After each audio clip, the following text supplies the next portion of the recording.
All right, guys, welcome back. Lecture video number 2 here for chapter 16. Picking up right where we left off with redox reactions, right? So we just finished up talking about our half reactions here, right? So if we go back and look at one of the examples we did in class here with this zinc and copper half reaction, right? Our goal here was to take this full and unbalanced reaction here and break it down.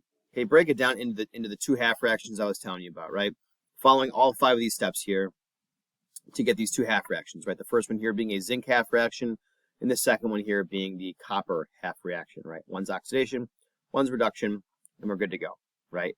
That's writing a half reaction. Well, again, this process right here is just an effort to break things down into simpler bits that when we actually go to write an actual full balanced redox reaction, we take that step even further. Okay, so we start out by writing all of our half reactions. That's step 1 when it comes to balancing a full redox reaction, right? Do all of those previous 5 steps to get to the point where you're writing a half reaction, okay? Then you're going to add H plus or H2O as needed to balance in an acidic base. We're not going to really do that much in this class, guys. So we're going to worry a whole heck of a lot less about step 2 here. And more often than not, just basically jump right to step 3 here, which is we're going to multiply each half reaction by a coefficient to balance the electrons. Okay, to balance the electrons, and we're going to see when we do some examples in class how exactly you go about that. It's pretty simple.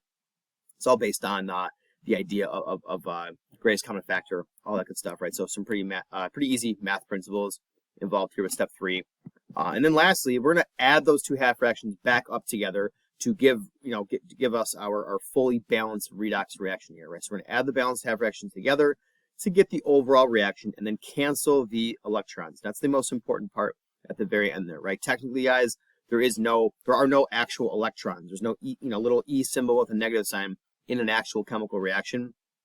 Those are just used to kind of help us actually balance the half reactions separately, then come together to actually form a full balanced reaction. So again, we're going to do a bunch of examples of that in class when I see you guys next. But again, as we did, which was technically step number 5, with our half reactions, each half reaction shows either the oxidation or reduction reaction and also contain electrons.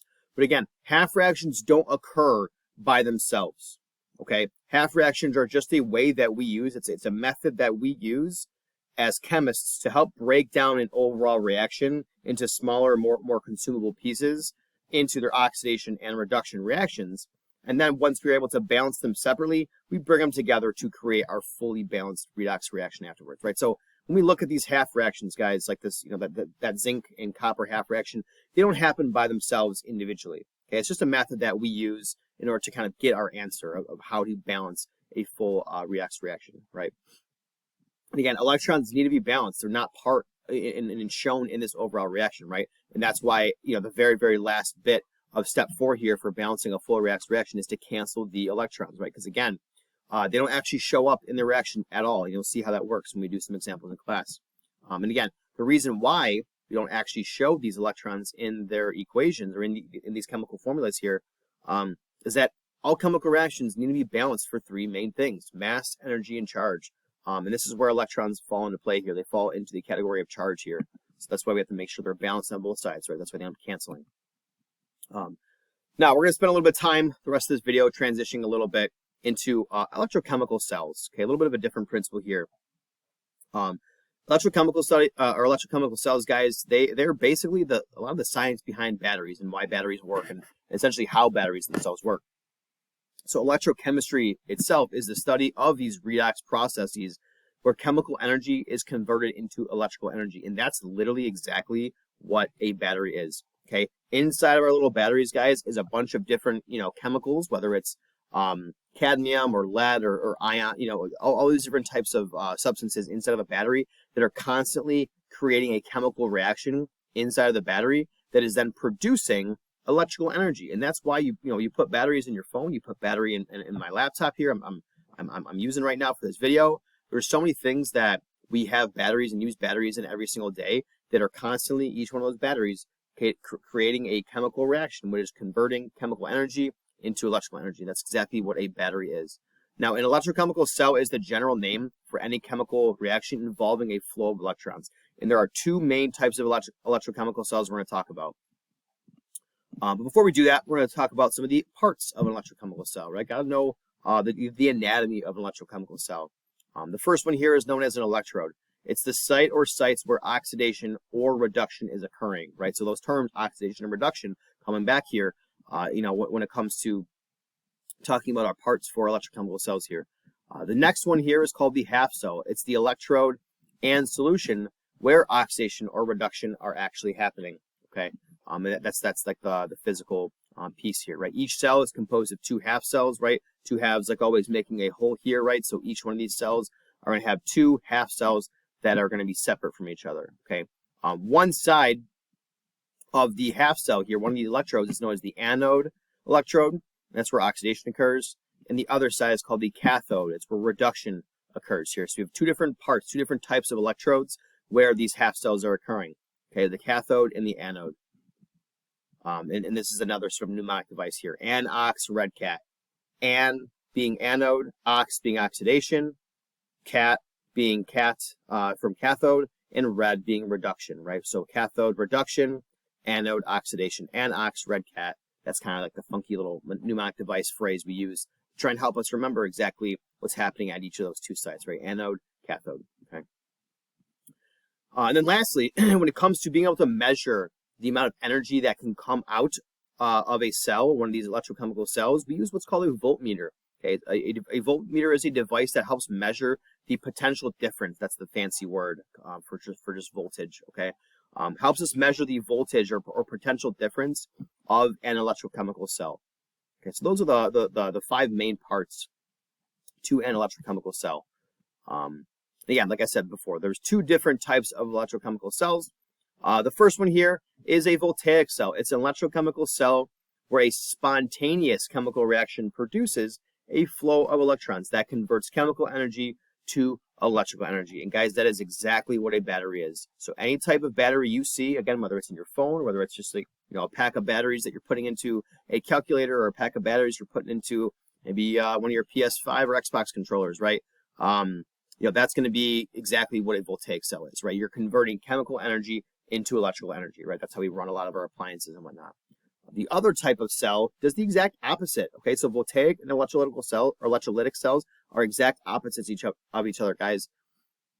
An electrolytic cell is an electrochemical cell where a flow of electrons is used to force a non-spontaneous chemical reaction to occur, which actually, like I said, also does the opposite in this regard too. It's actually going to convert electrical energy into chemical energy. So you're basically using electricity. You're using energy from maybe, let's say, a battery, or using electricity from maybe an outlet to force a chemical reaction to occur that normally wouldn't have actually occurred, okay? And that has actually, might seem a little weird that we're using energy to make a chemical reaction occur. Okay, what would be the applications of that? And we're going to spend a little bit of time talking about that, right? Obviously, we all are very, very well familiar with the applications of batteries and how important it is to have sources of energy. But again, that comes from converting chemical energy into electrical, whereas these electrolytic cells do the opposite. They convert electrical into chemical. Now, when it comes to a typical voltaic cell, this is essentially what a battery kind of looks like. Not literally, but almost to a degree what a battery kind of looks like, or at least what's happening in a battery, for example. So one important thing to note here, guys, is that the flow of electrons is always going to be from the anode half cell to the cathode half cell, right? So from the anode to the cathode. So part of what you'll have to do here is you'll have to look at different types of electrochemical cells and their diagrams like this here. And you'll have to be able to determine what side is the anode cell and what side is the cathode cell, and understand also the flow of electrons here. Usually, again, always being from the anode to the cathode here. This is what this picture almost looks like, right? So this is a diagram of a voltaic cell here, essentially a battery, and this is actually that exact same situation here, right? You have a lot of different things going on in this picture here. We've got two different beakers here. One of them has a solution that's blue.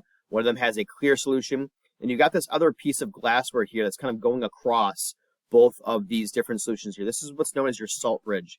And the salt bridge is really important here, right? This is that like grayish piece we see here called the salt bridge, and we'll talk about what that is in a second, okay?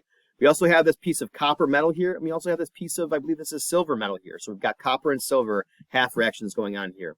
And linked up to both of these pieces of metal here is this device we see at the bottom of our screen here. And this is exactly what that voltaic cell, or that voltmeter is rather here that we see in this cell here.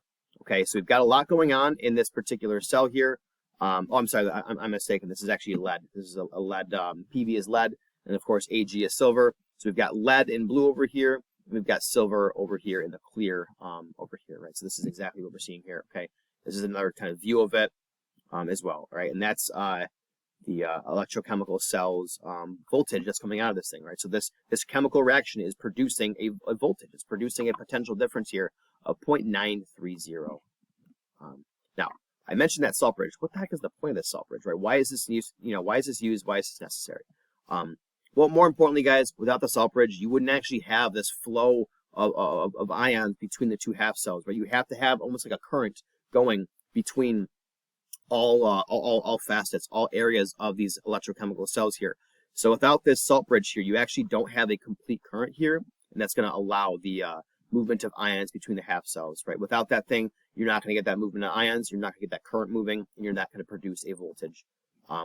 Again, it's going to prevent a buildup of charge, right? Because if you don't have that salt bridge there, it allows ions to go from one side of the cell to the other, right? From one half cell to the other. If you don't have that salt bridge there, you're going to get a buildup of charge on one side, and you're not going to complete that circuit and produce a charge here, okay? One thing important to note here, guys, it's not electrons that are flowing through the salt bridge. It is very specifically ions that are flowing between the salt bridge. Ions, not electrons. That is a serious thing to understand and consider, because sometimes we get this idea of ions and electrons, that get mixed up a bit. It's strictly ions that are essentially moving to and from this salt bridge here, not electrons, okay? And again, charged ions are released from the salt bridge. They keep each cell electrically neutral, okay? It allows that sort of complete circuit to actually occur in any of these particular situations here, okay? And that's the end of the video, guys. So I will see you back in class very soon and do a bunch of sample problems associated with all this stuff. All right, thanks so much. See ya.